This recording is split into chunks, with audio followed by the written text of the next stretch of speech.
Hello, everyone, and thanks for tuning in to the latest edition of Fran Coach's Franchising 101 podcast. I am Tim Parmeter, founder and CEO of Fran Coach and your podcast host. Today, so sorry to disappoint, but it is just me, and I've got a bone to pick with every single one of you out there that ever in a derogatory term go, isn't franchising just buying a job?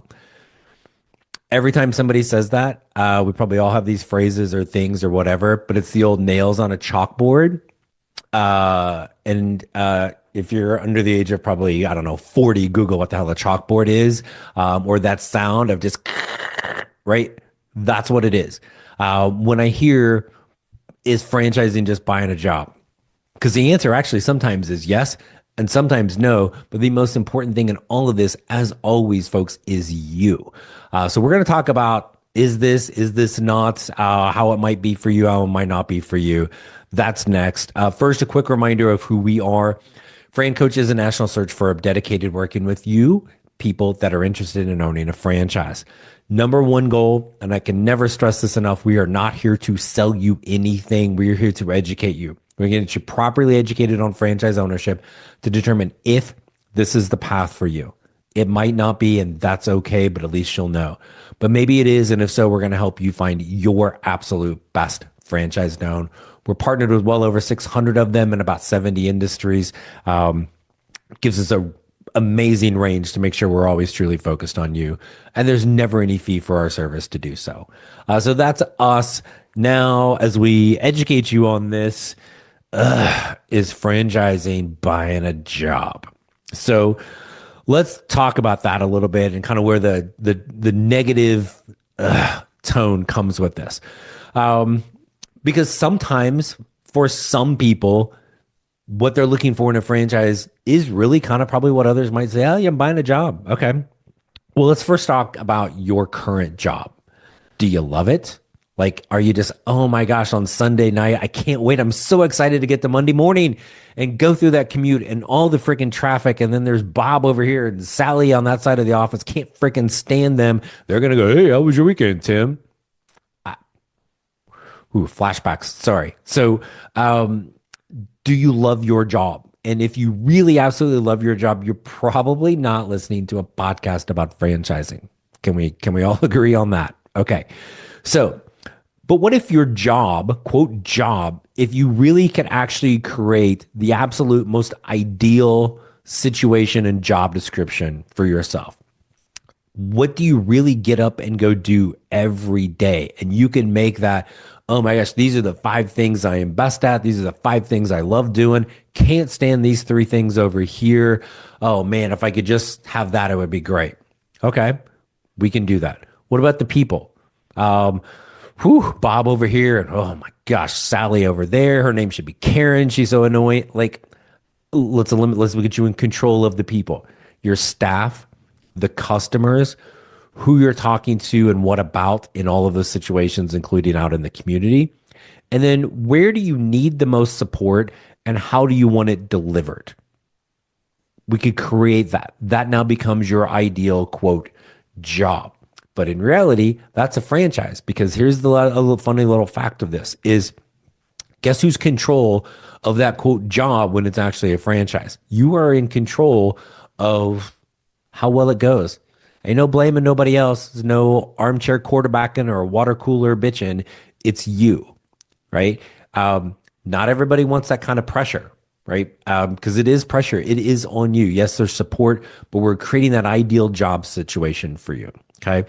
Now it's on you, right? Make as much, make as little, work as much, work as little as you want. When you were all done, when your current job you're sitting in right now, probably in traffic, commuting to that wonderful location.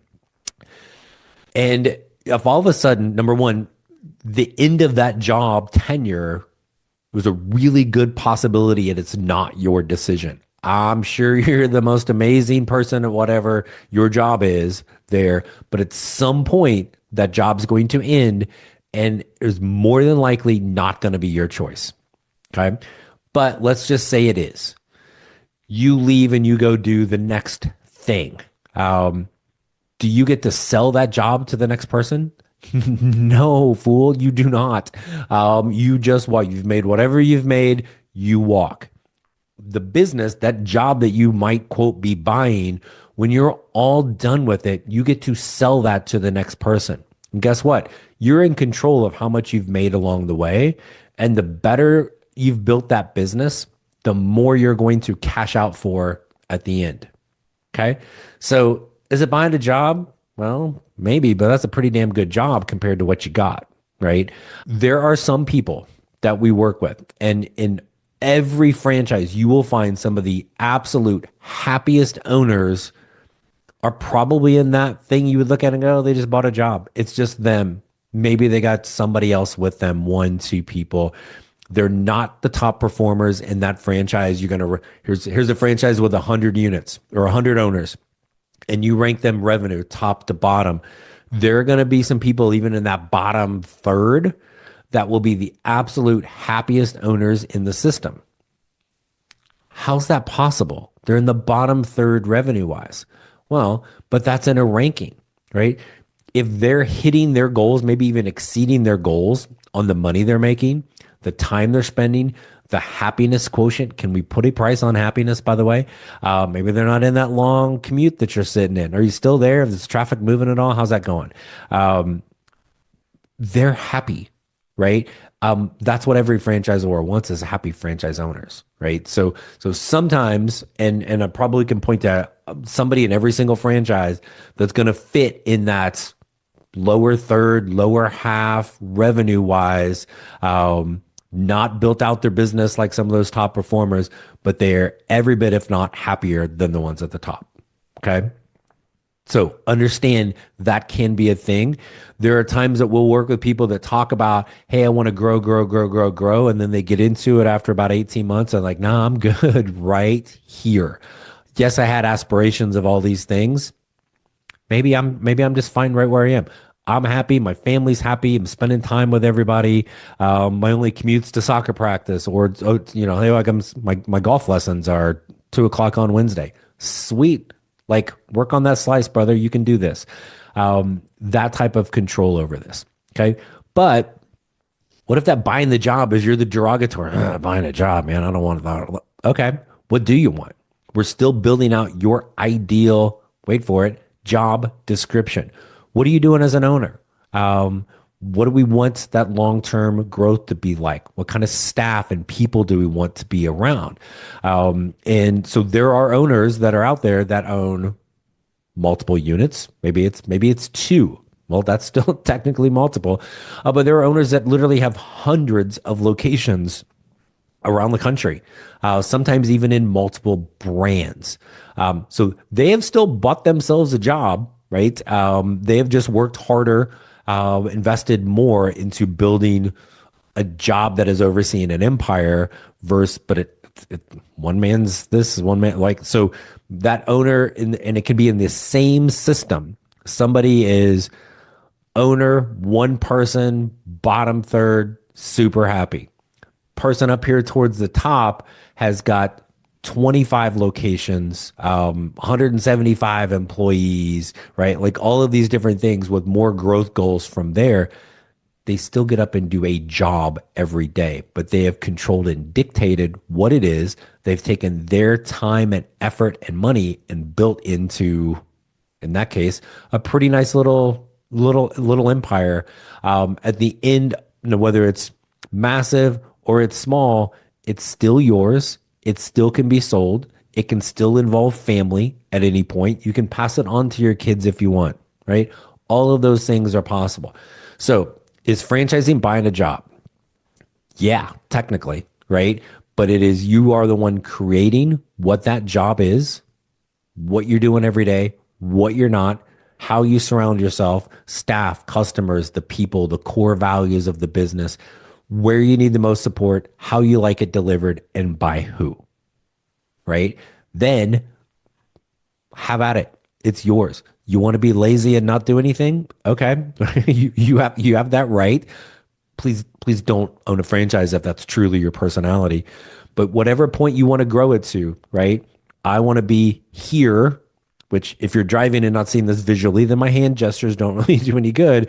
But if you want to be here down towards the bottom, you want to be in that bottom third, but it's hitting your goals, time you're spending, money you're making, awesome. Congratulations, right?